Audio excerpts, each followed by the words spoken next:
Hello guys, right, so here I have now got my auxiliary fuse box for the lighting system. So basically that's turned up today. I still haven't got the car back as of yet, but I thought I'd just kind of like show you what it looks like, what it is, amount of fuses you get on it. Okay, like so we got 5 amp, 10 amp, 15 and 20 amp fuses that come with it as a standard. I'm not going to put all those fuses in, obviously, because I'm not going to use all the ports. I'm only interested in the 5 amp fuses because I'm only running 12 volt LED lights.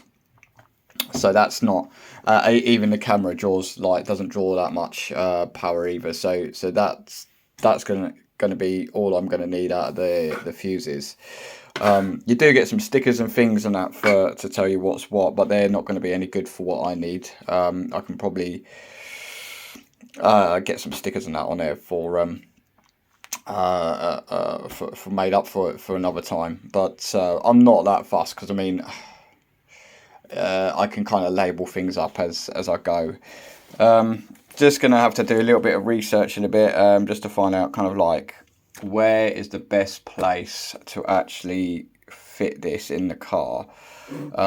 Somewhere in the passenger side footwell. Not quite sure. It's going to be that's the thing that I have to really have a look at, just to kind of really get an idea of like how to make it unseen yet accessible but tidy. So like the other fuse box is so inside the glove box, and it just sits behind a panel, so you've got all the fuses for the kind of internals there, plus there's also like the other fuse box which sits kind of near where the battery is. There's like another fuse box there.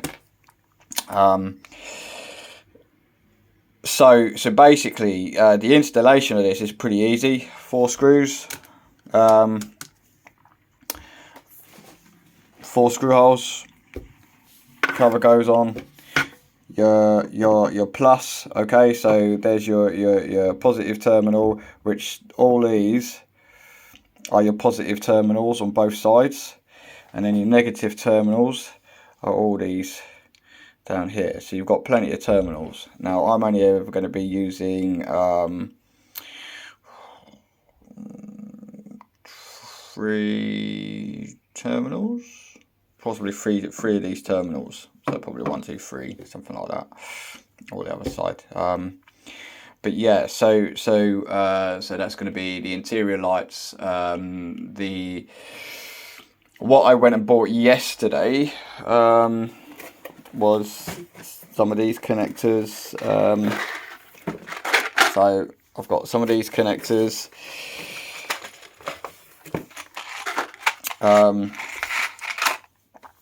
Yeah, so I've got some of these connectors. All right, so I am going to use these connectors to connect all the lights up, and then I'm going to just wrap them up in insulation tape, nice and tightly around them. So then basically that will just mean that they can stay waterproof. Put some loom tape over that just to keep them safe from the heat, because they're in the engine bay. Some of them that are in the car won't really matter too much about the keeping them from heat too much. More a case of just tidying it all up. And this is so this is basically your adapter for your fuses. So when you want to patch into your fuse, what you do is you choose a fuse that you want to run the power off. So if you want to have power on, like when you come into the car, like turn the car on, and you want the lights to come on and stuff like that, then you can use something like to find out which one is your daylight running lights, or something else that comes on like when you turn the car on. Okay, so you then find that fuse, take the fuse out, you put this in, you replace the fuse. Okay, You can't really see on here. I'll open it up. Let me just open this up. Try and do this one hand. It's a bit crazy, but the reason I decided to do this is for the ambient lights. I don't want the ambient lights when I get the ambient lights for inside. I don't want them on all the time. I literally. Okay, I'm just going to put you down there for a second.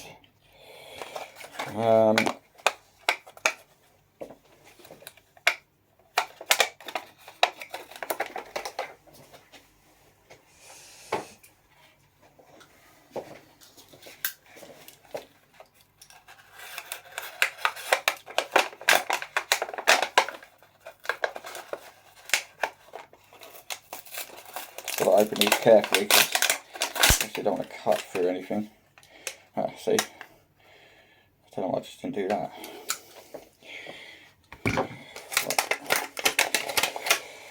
I'm going to go in the bin. Bin.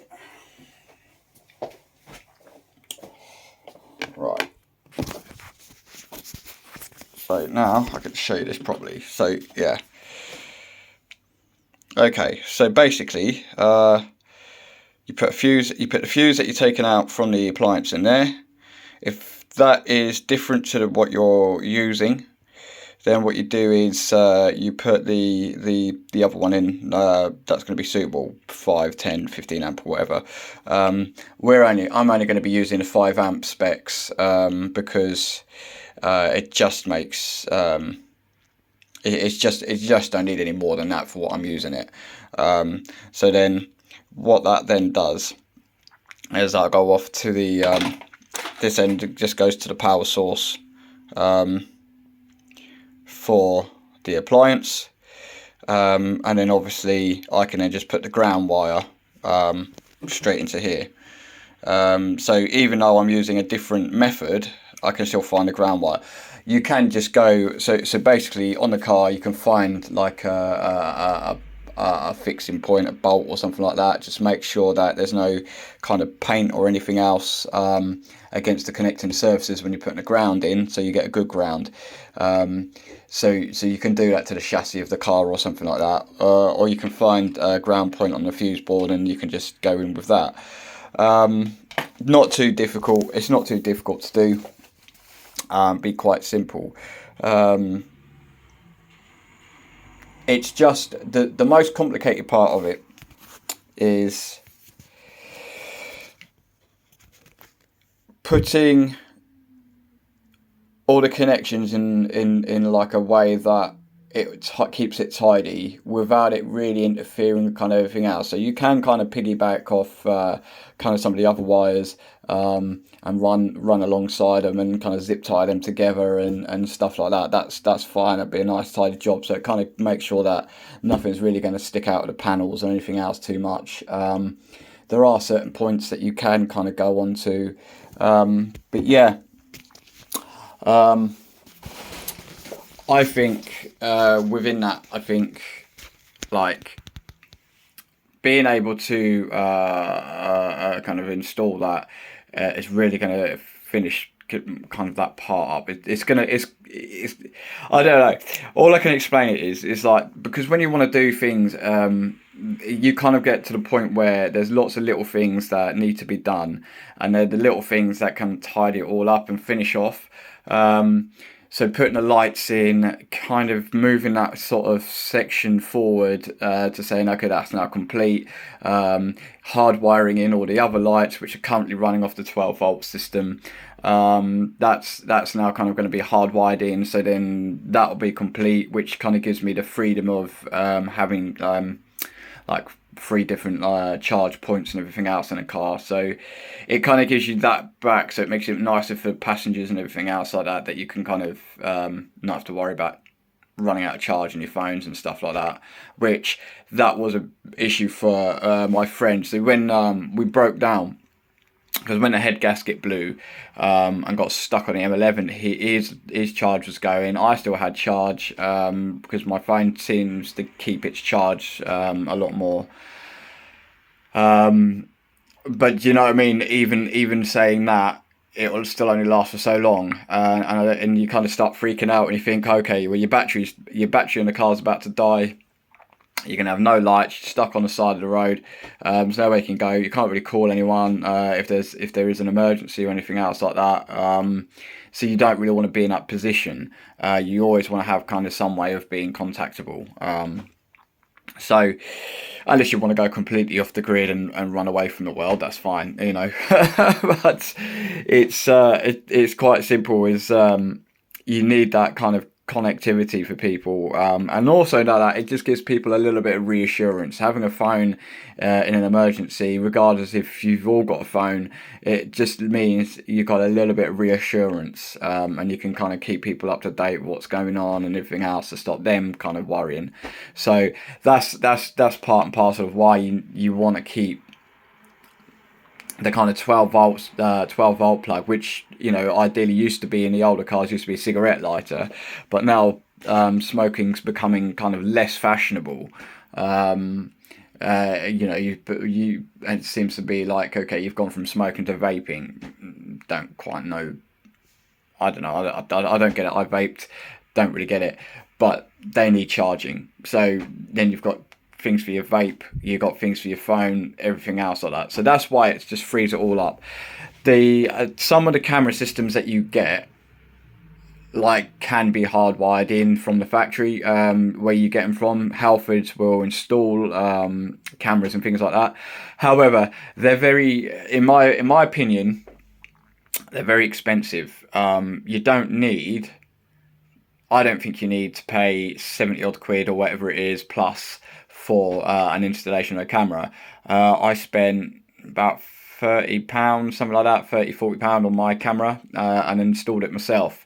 The installation's easy. Had a little suction cup for the front windscreen ones, and the to be fair, I'm quite impressed with the tape that was supplied. The 3M tape that holds the rear camera to underneath. So I've literally put it, run the cable by outside the number plate lights, and stuck it kind of right in the center of the bumper where the number plate goes, so it's not stuck to the number plate, just above it. I'm actually really impressed with how well that has actually stuck, and it's still firm. So I'm kind of impressed with that. But the installation process was quite easy, because everything kind of plug and play, and everything's all like clipped, usually like with clips and everything else for the for the kind of trims and everything else like that on the inside of the car. You know, your C pillars, B pillars, A pillars, and all that. It's just like literally, you are literally feeding the wire through underneath all of that. It comes off really easy. You can really find a natural. You can find a natural position where you're going to run it. Now, two ways you can run the rear camera is you can run it off the back windscreen. You can stick it inside on the back windscreen so it's looking out, or you can have it on a bumper. I wanted it so it's a bit better for reversing. However, because I don't have reverse sensors or anything else, like parking sensor or anything else, I still have to use my kind of sense of like where I am. I can't just rely on the camera. It gives me an idea, but I still need to know kind of where other people are placed and everything else when I'm parking. So you can't just go, I've got a camera that I do. You know, it's easy enough to damage your car, which is what happened. So before the head gasket went, like I damaged I reversed into something and damaged the rear tail light. So I've now just got a new tail light. So basically, for some reason, I don't know, right? For some reason, I've ordered it, and I opened the box, and I'm like, that looks massive. Oh, that's really big. I don't know if the one I've got is that big, but it just seems really like. I mean, it probably is. It's probably the right one. They asked for the registration to make sure they were going to send the right one out.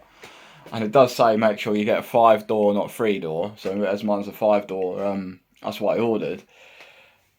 But for some reason, it just seems really big. I'm sure it's not. I'm sure it will fit. I'm sure when I pull the other one off, and put that one on, it's an easy. It's really really easy. There's like two. There's two like screw up kind of bolt things, nut things that go on that hold it in, and there's two location points for the that it kind of sits in and locates in, which is what basically. I'll just show you that.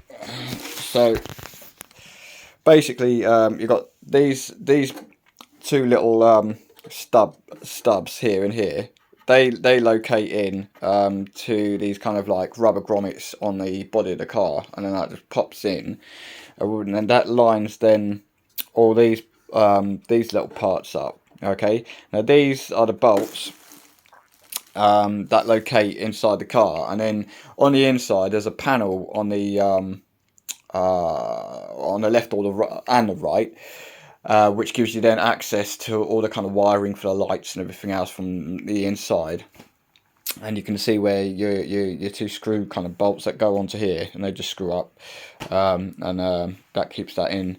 These really easy. The lights that they're fitted in, they just like basically pop in there and they just screw in. No, actually, tell a lie. There's a whole back plate here which then goes over. Yeah, so the lights go into that, then you just locate them through here, and it all just like pushes on and it just clips in. That's easy. So these are your clip points, so you have to. I mean, these feel a little bit nicer, actually. They do feel a little bit nicer in regards of the other ones felt really kind of brittle. They were really difficult to kind of get that on and off.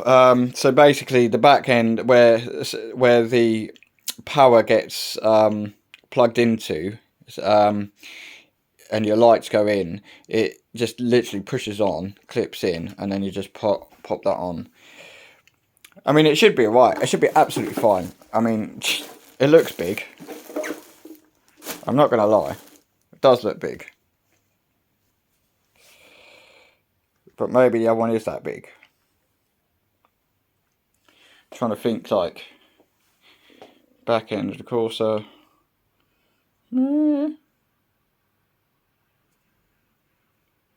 I'll find out. If anything, like I'll keep it. I'll keep hold of it, and then if I have to return it, I'll return it, and then try and get another one. But this was 50 quid, right? I paid 50 pound, 55 pounds, something like that for it. No, I paid 49.99 for it. That's what I did. Yeah, so 50 pound all in all. Basically, the showroom wanted 104 pounds, 100 something ridiculous. It's just like double for that. They wouldn't have the back end either. It literally is just this bit, and it's 100 quid. Like, is that really worth £100? Oh, I don't think it is, but that's why I was like, right, I'm going on eBay. Let's find one. And I'm hoping that it is right. Quietly confident again that it's right. I mean, I was quietly confident about the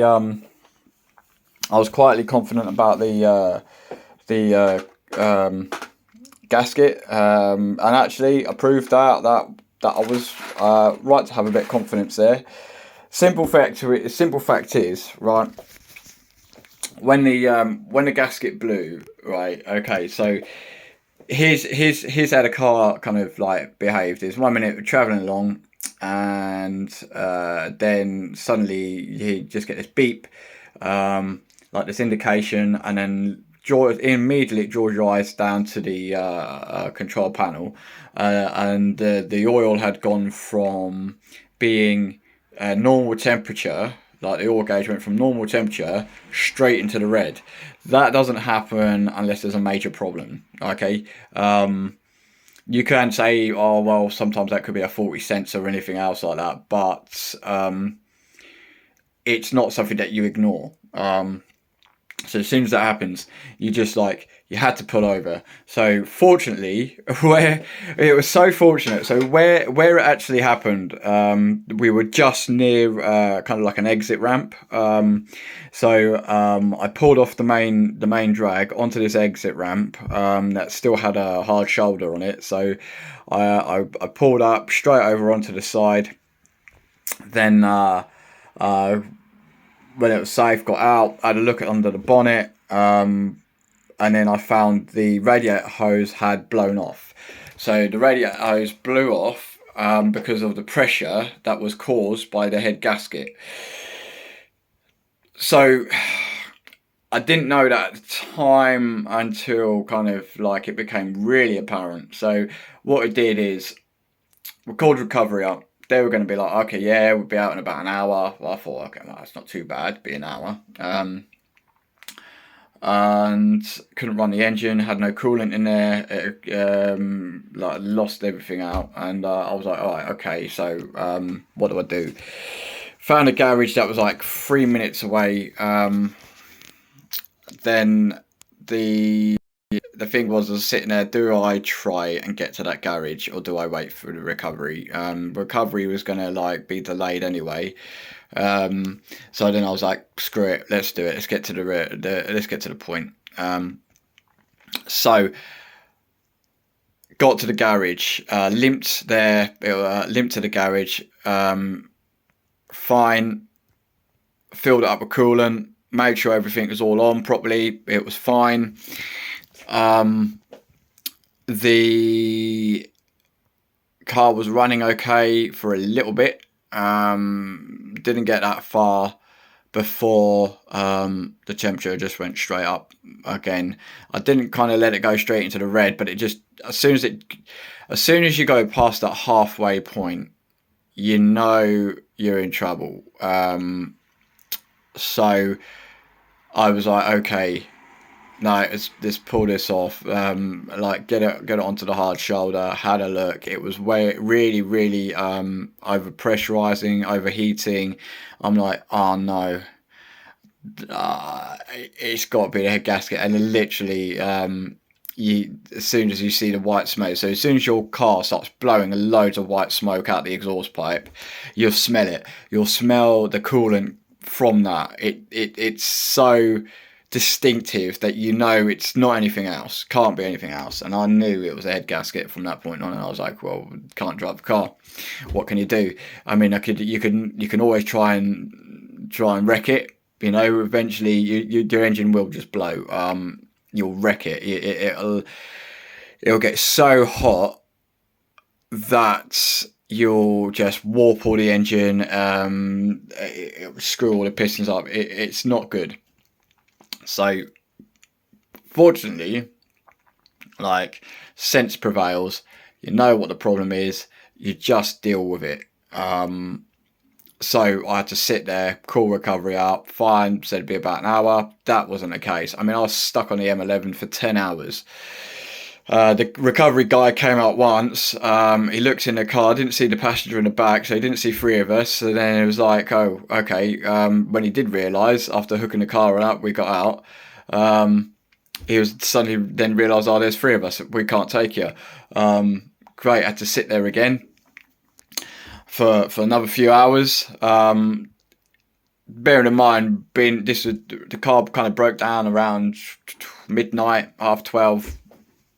Yeah, about 12:30, something like that. When we first had the problems, when we got stuck on the M11, on the hard shoulder of the M11, I think it must have been about 1 o'clock in the morning by that point.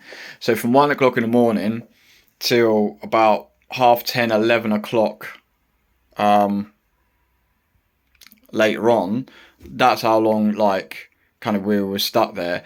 In fact, didn't really, I think by the time the recovery truck came, it was near enough the afternoon. It was near enough 12 o'clock. So we've been there for a long time. It was cold. It was really cold. You can't run the car because so you can't get any heating on. And if you did run the car, let it tick over when it was cool enough. So, you know, you got to keep, you can't run it for too long. it's like there's no chance of heating up, so you're just going to blow cold air. So we just sat there freezing. And then eventually, what did happen is when it did get recovered, it was good. The guy stopped over, so we got a coffee and everything else like that, so we were able to kind of get back and get the car off. And literally, like, you know what, you just know. And it sat there and it sat there and it sat there. I'm thinking, now, well, let's price it up. The main dealership wanted £1,000 just to look at the car.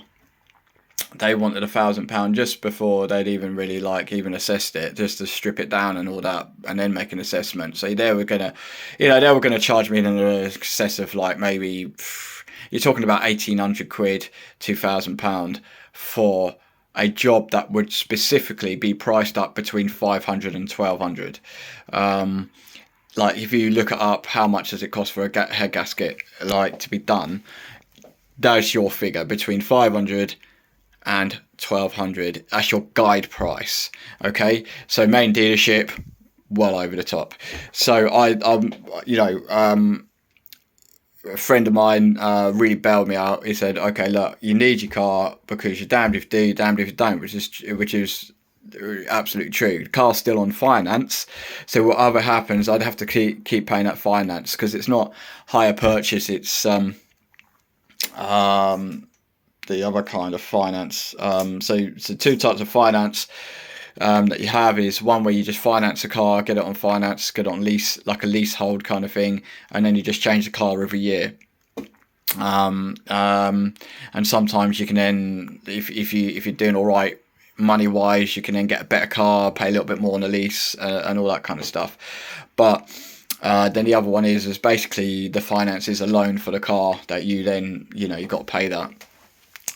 Now, there's things that I've done for the car anyway. As soon as you start modifying it, anything like that, you void the warranty. So the warranty was voided anyway, but then the warranty is not worth it. I have found out, yeah, all right, fair enough, you get warranty with newer cars and all that kind of stuff out the showroom. But to be really honest, I think I don't think I'd really do that again for that reason. If you've got enough money to buy a car outright from the showroom, fair enough, because then you've got nothing else on it. The warranty isn't worth the paper it's written on, because generally anything that the warranty does cover is not really going to go wrong.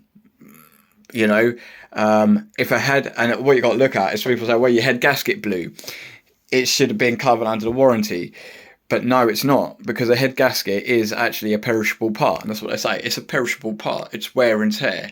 That's not what the warranty covers. The warranty covers against kind of any mechanical defects that basically are from the manufacturers. They're not due to wear and tear. So how you would try and improve that or any of that, I don't know. But it's just, it's so like, warranty, mate, let's go and get that, let's go and do that, we're fine, we're covered, anything goes wrong, we'll take it back there. And you find actually no, and then you're stuck into something with the dealerships that then make you, that when you go back to them, it just costs you like so much. And I was like, well, okay, well, look, I've got to get out of this. How do I do that? And most of the things that you do is you do it yourself. Now, like, let's say I didn't upgrade my discs and my pads, for instance, but they just needed to be done. They just needed to be done book standard, right? So I might have spent a little bit less money on them and changed them. I still would have done that. Do you know what I mean? I still would have had to say, okay, well, what do I need? Go and buy some car jacks, go and get the tools. I had most guys have got a set of spanners or something like that they can use. They've got a set of tools. Okay, you might need to go and get some power tools, you might need a impact driver and things like that, and some sockets and everything else to go and kind of get, but then it's a well worth investment, because you take the wheel off. At some point in your life, I would hope that as a person who drives a car, you would at least be able to change a flat tire. Like, you'd have a spare and be able to change it. Yes, I know a lot of people pay a lot of money for kind of contracts for like the AA, RAC, all that kind of stuff. Um, However, all they do is they just come out, they'll change your wheel, they'll give you a new one, and then they'll send you on your way, and then you just pay for whatever that part is, or whatever. But if you've got a spare tire in the back, you should at least be able to change it. It's not it's not that difficult. Like if you can't, it's just not. You know where a jacking point is underneath a car, get it up, get the wheel off. Obviously, you know you have to crack the wheel nuts first, then jack the car up, then remove the actual wheel nuts, then take the wheel off, then put a new one on, put that in the back, get that repaired. It should be that simple. Electric cars, everything else like that. Well, okay, the wheels I think are still pretty much standard, but there are like solid wheels and stuff like that you get, but yeah, I just think things like that are easy enough to do. So then if you can take a wheel off, and then you can see all your brake calipers and everything else like that. You see your brake calipers, and you look at that and you can kind of think, okay, you can work it out. I watched a YouTube video, looked it up. Actually, it's quite simple. And I would encourage people, like I would actually encourage people to go do it. Like, so a good mechanic, right, will, if you're really that unconfident, they won't charge you like through the nose. They won't charge you through the nose. But you know, there's a lot of mechanics and that out there that are trying to make a buck, and yes, they've got to keep the lights on and everything else like that, so there are kind of like extra costs and everything else like that. But I just think, like, if you're going to do a major job, I mean, my having my engine stripped down and everything else, it's a big job. I'm not going to lie, I'm quite happy with the fact that it was £1,000 and not any more than that. It's a manageable amount to kind of pay off. So fortunately, my friend has kind of got the collateral to kind of help me out. But that's like, you know, as a loan to bail me out, and you know, I can pay that back relatively quickly, so it's not too bad. But there are a lot of places out there, they want to charge you for, they just want to charge for things that you just look at and you think, what am I paying that for? It's not that big a deal. If I had a garage, or I had the space to be able to work from, I could strip an engine down. I'd be quite happy to strip it all apart, disconnect it all, take an engine out of the car, do a whole engine swap. That's connect it all back up, and basically do everything that needs to be done to get that car running and get it so it's compatible with the body. There might be other things that you need to change. You might need to look at transmissions and stuff like that. But you know what? It's not for me personally. That's not mentally tasking a job. Yeah, it might be things I need to look at. A bit of research needs to go in, but then every place has to do that before they start doing a job. So yeah, I'd always encourage that. So actually doing that kind of stuff is not that bad. So it kind of gives me an idea of going forward. If I ever bought a car again, like if I ever sell the Corsa, which to be fair, I'm kind of attached to it now, especially after all the drama that I've had with it. I guess you do get attached to these things. But if I ever did sell it down the line, I don't know. I don't know if I could actually go main dealership again. I don't think I would.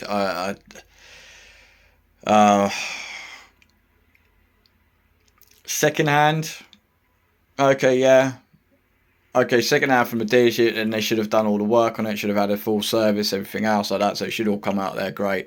Anything goes wrong from that point on, I can sue the hell out of them, because at the end of the day, everything that comes off that forecourt should be in perfect order from a safety point of view. So anything that does happen, or anything kind of major that does go wrong, then that's a big no. So it gives me grounds to kind of go down a legal route on that. But on the score of like for warranty and that, I wouldn't worry about it. I wouldn't worry about warranty and that again. I'd just look for the best price, and something that I feel confident's got a few more miles in it to go.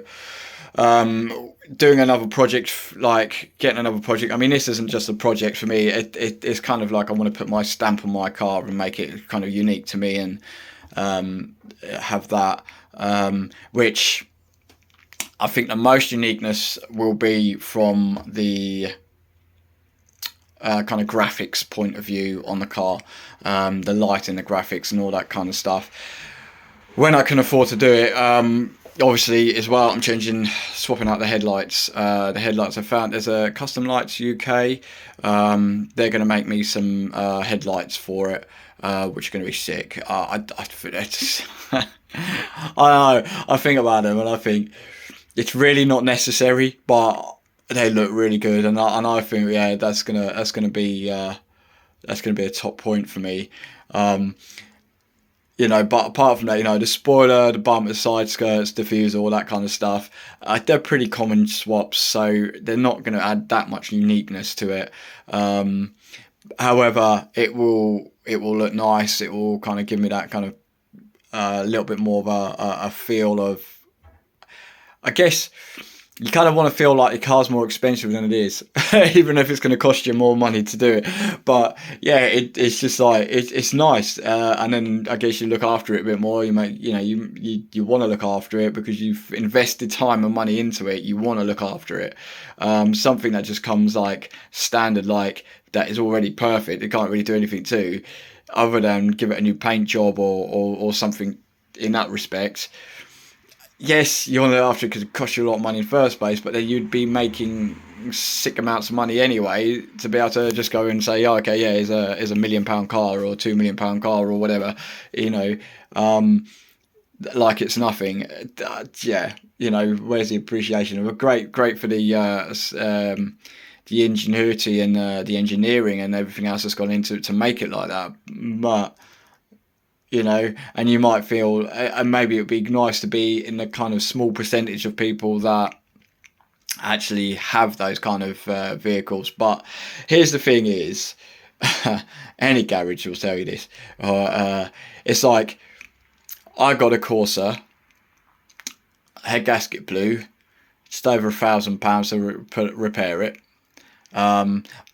Plus, as well, they're not just going to repair the gasket. Now you've got to think they're going to change all the fluids and everything else out as well. So it's all new oil because that was contaminated by the fluids, by the coolant. So they've got to change all the oil out. They've got to put a new oil filter in. They've got to clean the system out, flush it through. They've now got to do refill all the coolant and everything else like that. Check all the pipes and everything else. Any pipes that are kind of not looking too good, they'll have to remedy that as well. So while the head goes away, when they send the head off then to go and be skimmed, they're going to come, they're going to be doing all of that kind of stuff on the car. So when you get it back, you get like a full service on it, which is good. So yes, do you know what I mean? It is a good price for that. So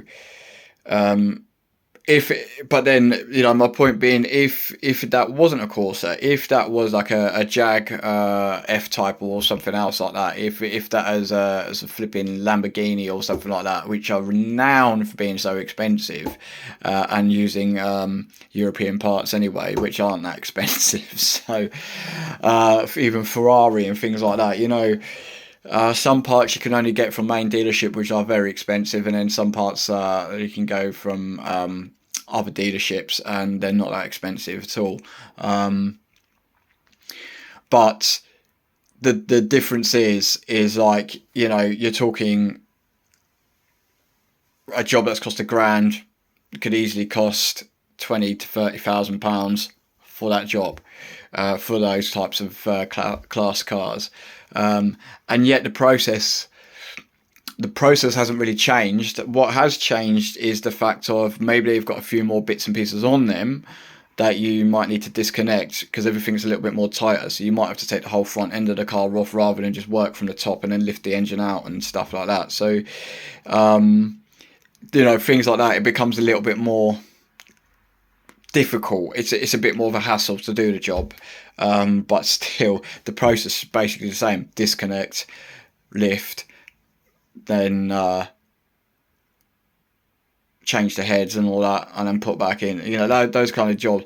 Half the time you don't even have to take the whole engine out. You just need to get the bits that are accessible, disconnect those, remove them. Some days there's more switches and connectors and everything else. There's more sensors to have a look at.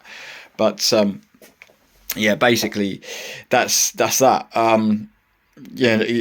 So that, I'm quite happy that I actually do own a Corsa. It's not like the most expensive car in the world. Cost 10 grand to buy off the forecourt. If I bought one second hand, you're talking 6 grand. Would I sell mine for 6,000? I'll probably sell it for a bit more than that. I'll probably sell it for more like 7,000-8,000 because of the work that's gone into it. And it won't be just like any one that you can get off the showroom floor. It will have a bit of uniqueness about it, but it will be nice. It'll be within a stylish finish, so that anyone could be happy to drive it. And if they wanted to change any of the graphics on the outside, because you do it as like kind of vinyl wrap, it's not like a full wrap, it's a part wrap as well. You can remove that. You can, if you had the visions of keeping a car as a more permanent fixture and you wanted to drive that, then you could then just say, okay, well, when the vinyl wrap comes off, do a whole new paint job on it, and really give it some of that kind of uniqueness. It will cost you a bit more money to have that done, but it's not like it's not silly money, really, to be honest. But it would be, especially if you can do a lot of the stripping down, sanding down, everything else yourself, get all the preparation done for it to go over to the body shop. If you can do that, then you're onto a winner, really. You're saving yourself a lot of money, because what they're going to do is you can even put a coat of primer on. So if you did this to keep the cost down, so then basically what you do is you strip the car down to its bare metal. You take all the imperfections out, and using the correct fillers and stuff like that. Then you sand it down all smooth so you've got the right shape. Then you put a coat of primer on it. So you just spray a nice coat of primer all over. And then you send it off for the rest of the guys to finish off. So for that finish, send it off. I've done spraying and that with furniture and stuff like that. So being able to use a spray gun and get an even finish, and no kind of like the finish rub down process and everything else before the top last lacquer coat goes on is that's kind of like really important. It doesn't really change from whether it's to cars or whether it's furniture or anything like that. The kind of processes are the same. You have to mix up between finish, hardener, and then the actual paint and everything else to be able to spray. But the way you get a nice finish should basically be the same process of how you apply the paint.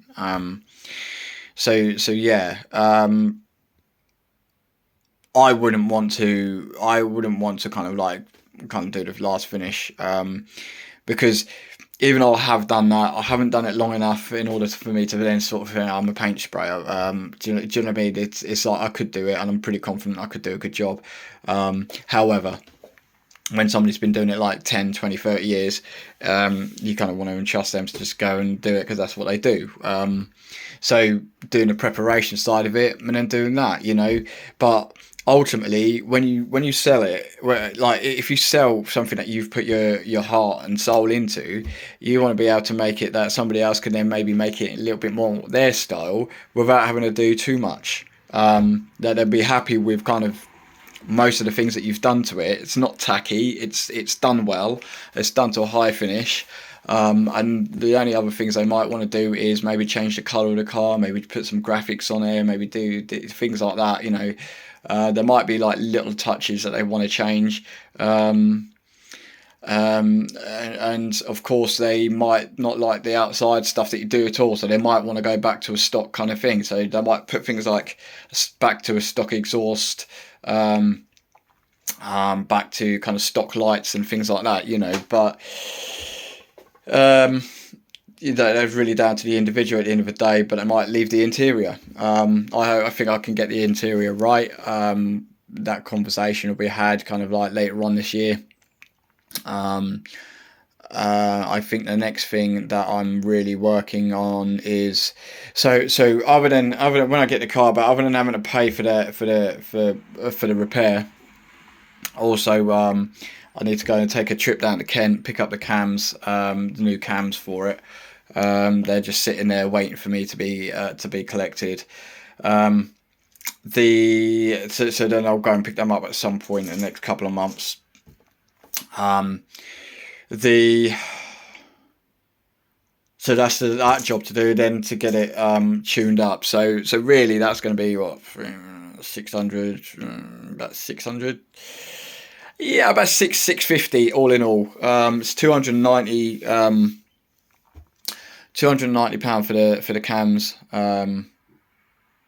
Where they were had to be reground to what I needed to be for the exhaust and the inlet cams. And then it's 350 quid quote for the remap. I'll speak to them again. I might let me have some money off. I don't know, but I'll see if I can't get that down a little bit. Say 50 quid even. That'd be a bonus. But yeah, that's what I'm going to do in regards to finishing that part off, which I'll be happy when I get that part done.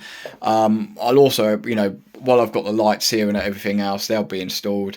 The only reason I wasn't really going forward with installing them straight away is because I thought maybe the side skirts might interfere with where I'm going to put them and stuff, but I don't think that's going to be an issue. From what I've seen other installations, I don't think that's going to be it's not going to play a factor. So I'm going to get that done. So it's why now I've got the fuse board, I can now get that hooked up. All the wiring's kind of in place anyway, so it's just where I'm going to place it. So I've got to place that. Then I can wire everything else up. I've got a friend. I'm going to see a friend of mine, and I think together, I think we can work together to kind of make the final template. I'd like to show you guys. I don't think I've got it here. It might even be in the car, but basically I made a little template. Is it in my absolute mess of a drawer? Is it here?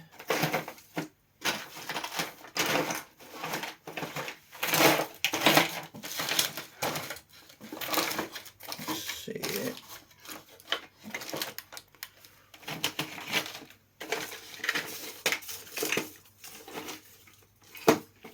Every man drawer is an absolute tip. But fortunately, I kind of know where most things are. No, I can't find it. No, that's not. I'll find it later. But basically, I made a template. So just a bit of cardboard. Got the switch. Got the size of cut the size of the holes for the switch that would just fit in nice and tightly. So then that will then be a template for another template. So basically, you just made that template. then once you've made that template and you kind of space everything out where you want them, because it has to be quite tight because there's not a lot of room to play with that spacing, is you then get something else a little bit. You can even use a bit of sheet metal or something like that, like thin sheet metal, even a bit of aluminium or something like that, and just basically make something a bit more solid, a little bit more substantial than cardboard, and then you just make that final template up, and then you can place that inside the center console, which is where I'm going. So wherever I'm going to place it, wherever I decide to put the switches, however I decide to put them in as a final decision, is basically I'm going to draw the lines out, and then just basically cut the holes for the switches to go into.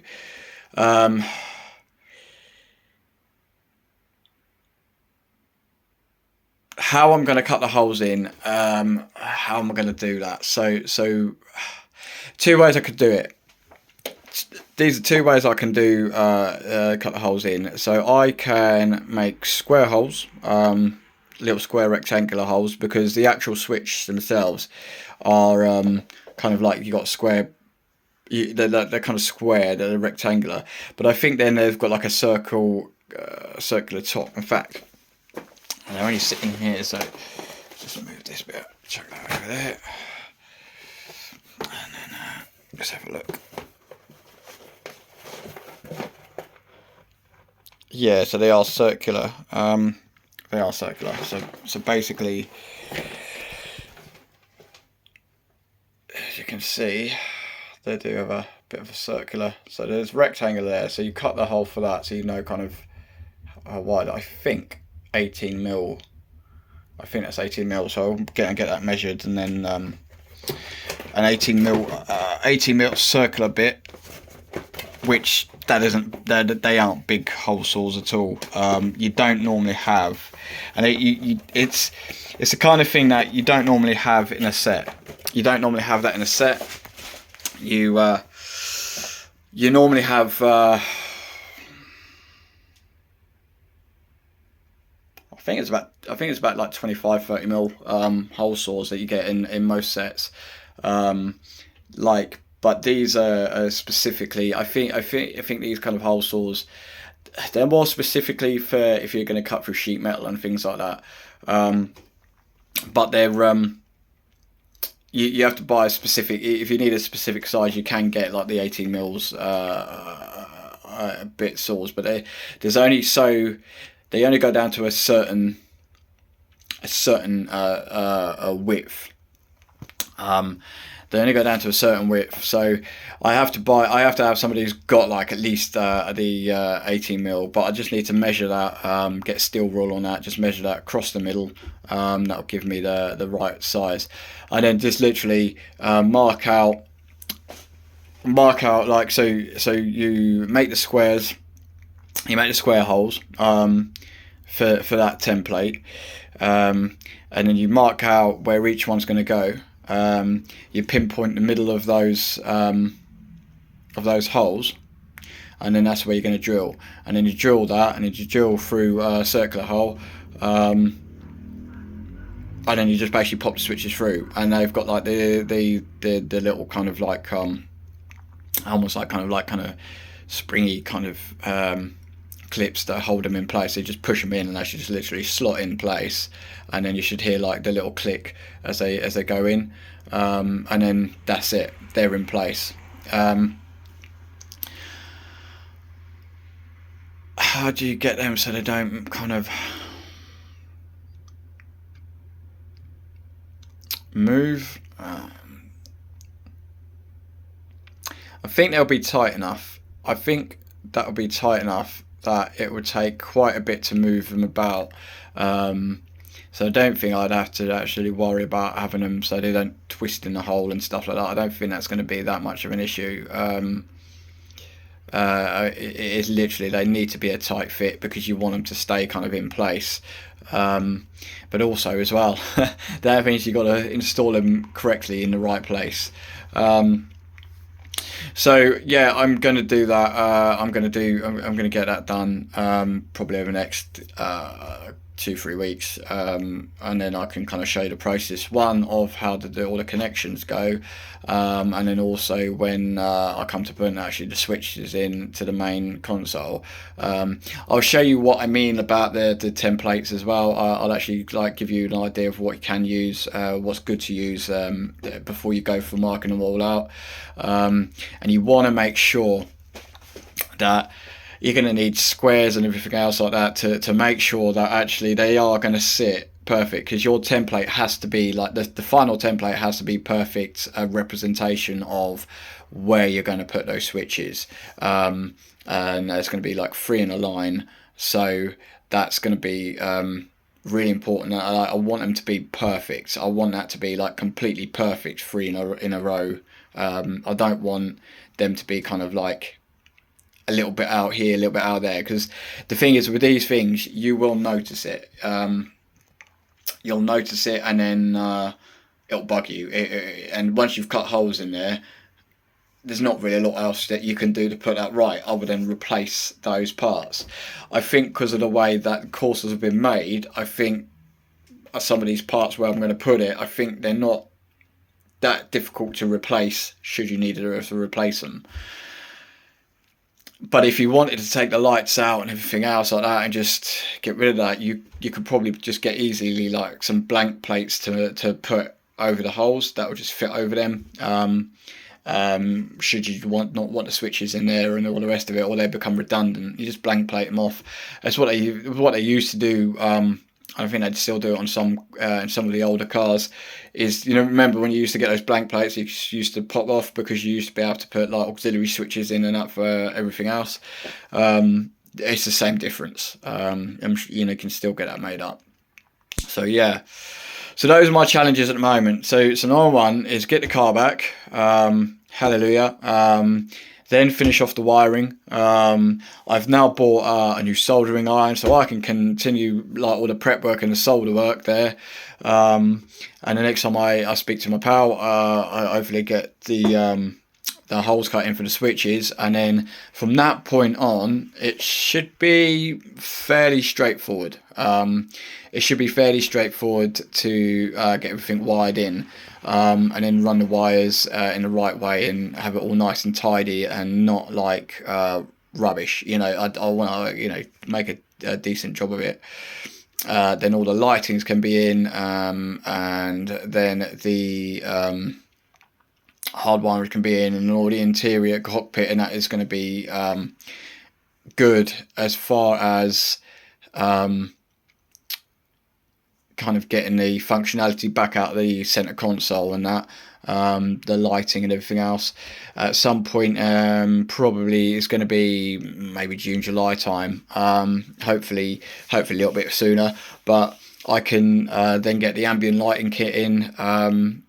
I'll explain to you the ambient light. There's a specific one I want, which will have everything I need for it. And then I can go through the installation process of that.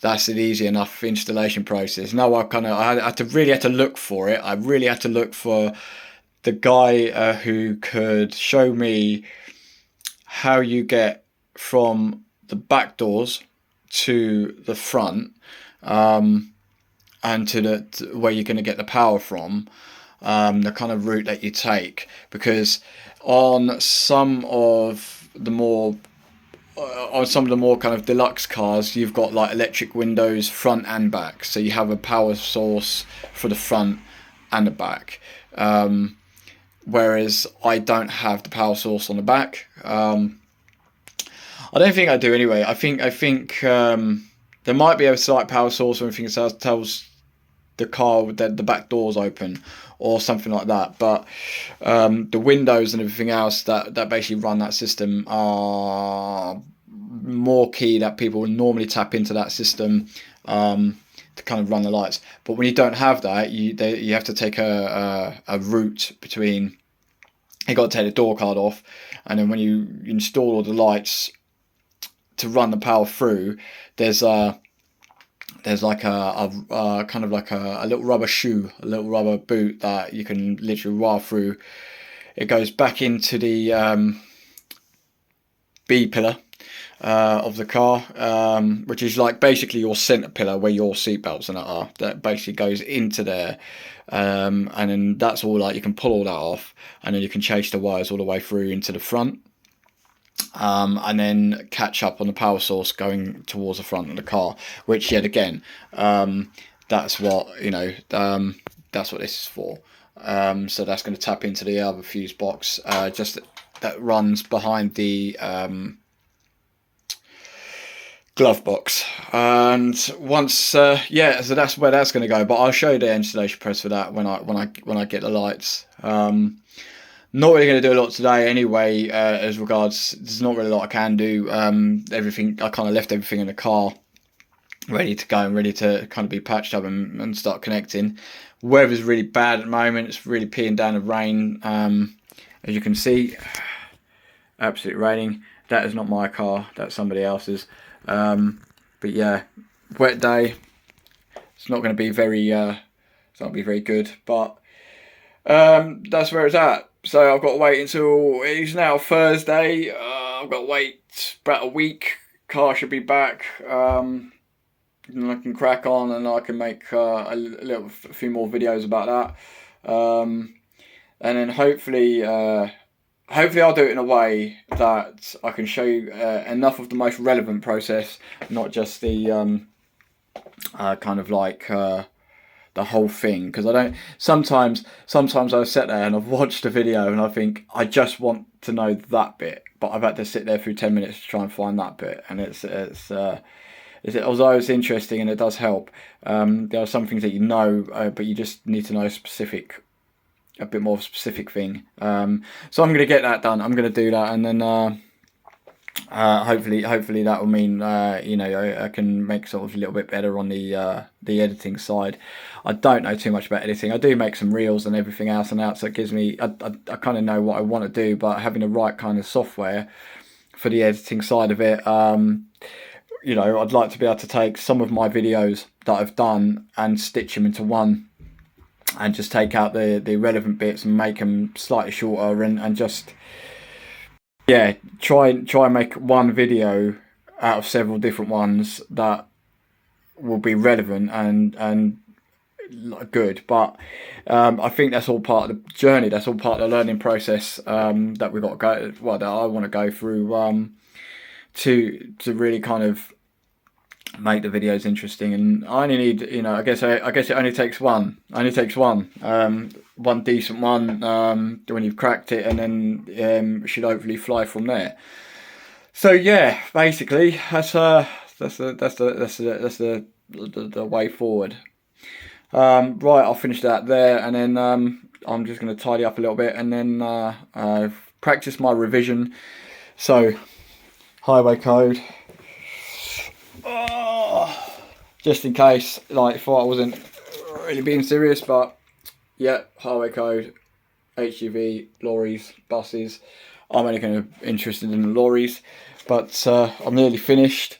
I'm going to get that finished off, and then go back through it, and then just sort of try and get myself ready for that. That'll give me a steady stream of income. I've got a temporary job to start on Monday, which will just help me out for the interim period. But yeah, that's kind of it for now. And then hopefully the get more car projects and everything else going. That will be kind of key for me. But at least I'd be in a position where I can afford to do it, and I don't have to worry too much about not working for large periods of time. So yeah, okay, I'll see you there on the next time. All right.